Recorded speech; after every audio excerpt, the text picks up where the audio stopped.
Ciao, and welcome to La Vegetariana. My name is Monica, and I am La Vegetariana. In Italian, that means the vegetarian. I'm here to walk you through simple, healthy vegan recipes.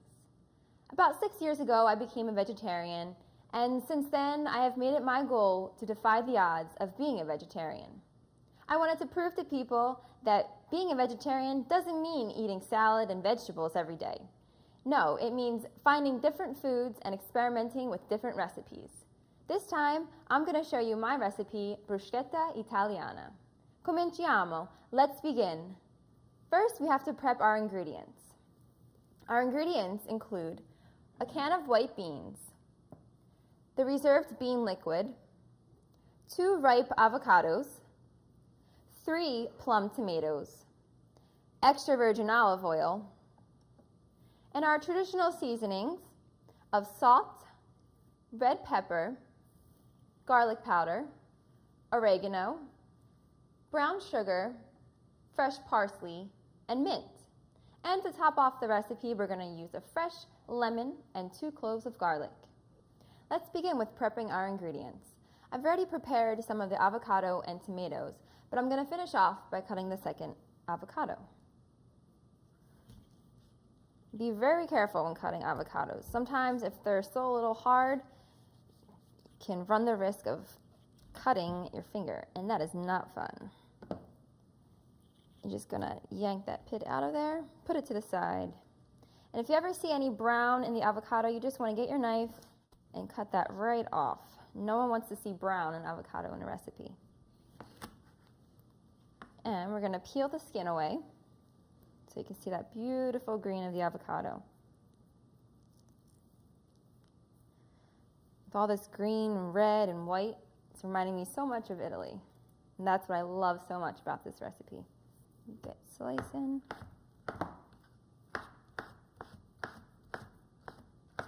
This is actually a really nice avocado. And it depends on the season that you're using the avocados, because normally in the winter months, you'll have a hard time finding a nice ripe one. Beautiful. Now we have our 2 chopped avocados. And give the knife a nice cleaning before we start with our 3rd plum tomato. When cutting tomatoes, you want to make sure you always have a flat surface. So you want to chop both ends off and put one flat side down. Give it a nice slice in the middle. And then again with the flat side down. Now, because we want to get consistency of like a square of a chunk of a tomato, we want to make sure that we're slicing it long ways first. Make sure everything's out of the way. There. And then we're going to give it a turn, line them up, and give it a chop around. Sometimes it's hard if tomatoes are nice and slippery, so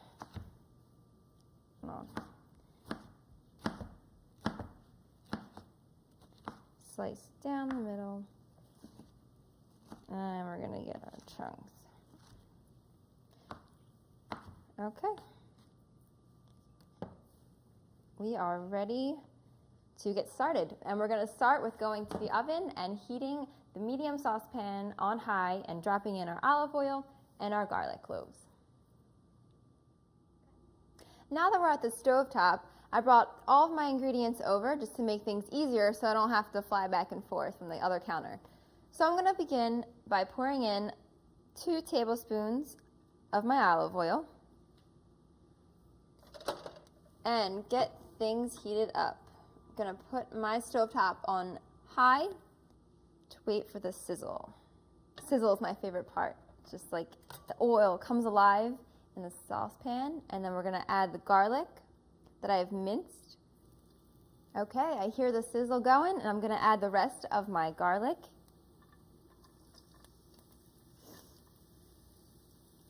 It smells so good already. I'm just going to move the garlic and the oil around. Sprinkle in some of my red pepper, just to add a little spice to the oil itself. And you're going to wait until the garlic turns a little brown before adding in any of the beans and the bean liquid.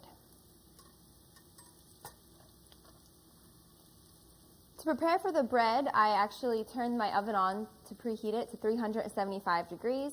So at the time we're ready to put the bread in, it'll be nice and warm and it'll toast up real fast for you. Okay, the garlic looks like it's browning. So we're gonna add our can of white beans.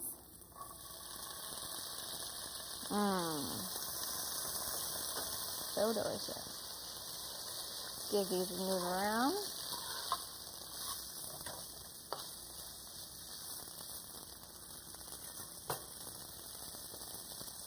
Pour in our 5 tablespoons of the reserved bean liquid.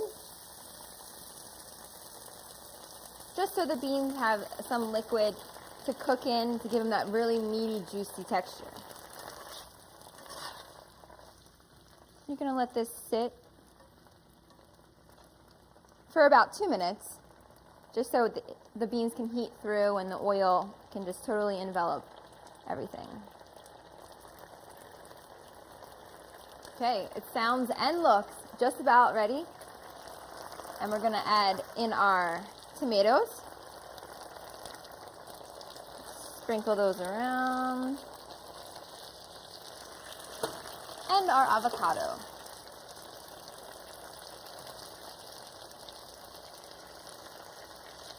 This is the part where I get really excited. We have all the colors in together, sizzling, and just releasing so many great smells.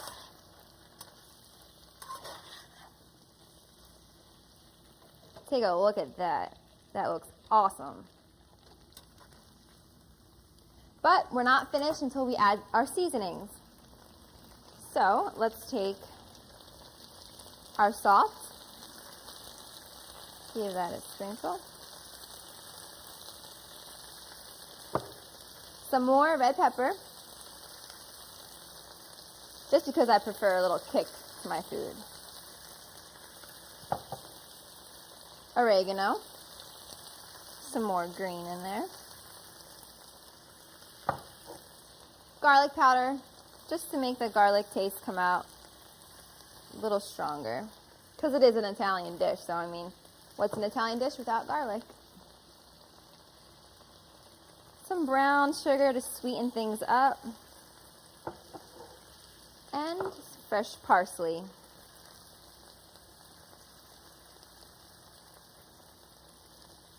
Add a little bit more. Okay. At this point, you want to lower your heat a little bit so you're not burning anything, and you just want to evenly cook things through. So I'm going to turn it down.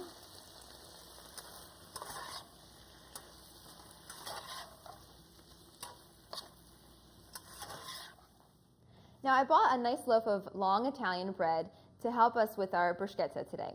But now I'm going to give it a nice slice. I'm going to cut it into 1-inch slices to give it a nice chunk when you bite into it. So you want to get a nice bread knife, if available. And Italian bread sometimes likes to be extra crispy and crusty, so you kind of have to fight with it. But you want to make sure that you don't push down on the bread too much or squish it, because then it'll just lose its shape. So we have our slices.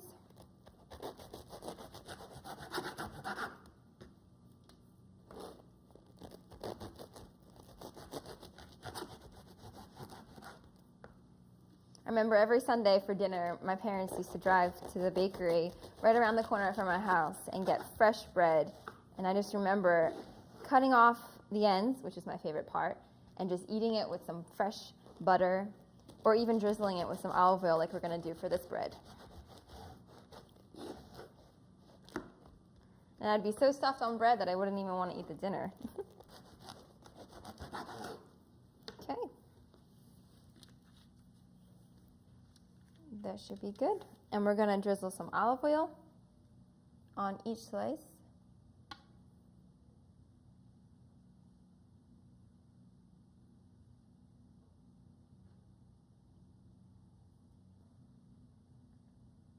Okay. Sprinkle some salt.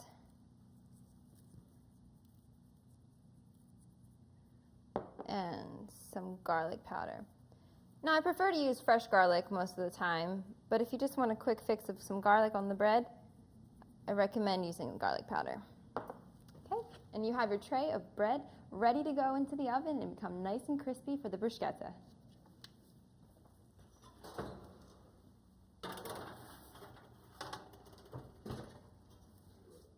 I've had the bread in for about 8 minutes, depending on how high you put the oven. It looks great. And it smells delicious. Just be very careful. Make sure you have a nice mitt or towel at hand to use. The mixture has been simmering and it looks just about right. So I think we're going to get it ready to plate it now. Let's turn the oven off, turn the burner off, and bring it on over to the bread. Gonna put that right there. And you want about a tablespoon and a half, depending on how much you prefer to be on your bread. Just scoop it right on there.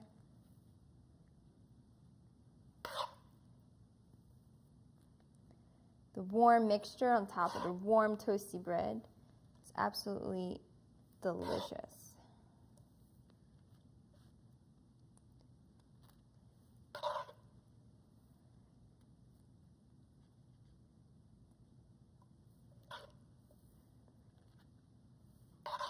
Something very simple and very easy if you're serving an appetizer at a party or if you just want to have a snack for yourself. Okay, looks great. And to finish off, put a little bit of salt just around. Help those flavors come out even more. And your squeeze of lemon.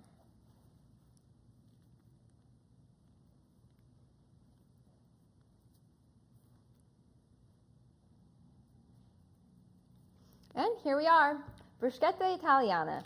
We have all the different types of textures, from the white beans, the tomatoes, the avocado, the green, white, and red of the Italian flag. I couldn't be any more excited to dive into the food. Thank you so much for joining me. Tante salute, good health to you. Remember, cook with love, cook with passion, and cook for life. If you want to learn more about me, visit my website at lavegetariana.com. And I'm Monica. Arrivederci.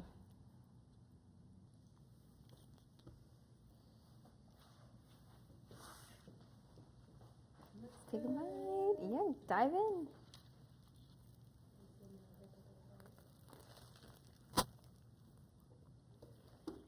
What's that? I can taste the olive oil on the bread. Not agree. Everybody look happy. Movie for Christ's sake. Yum. Man, we should have toasted our yeah. Maybe a little bit more lemon. Oops.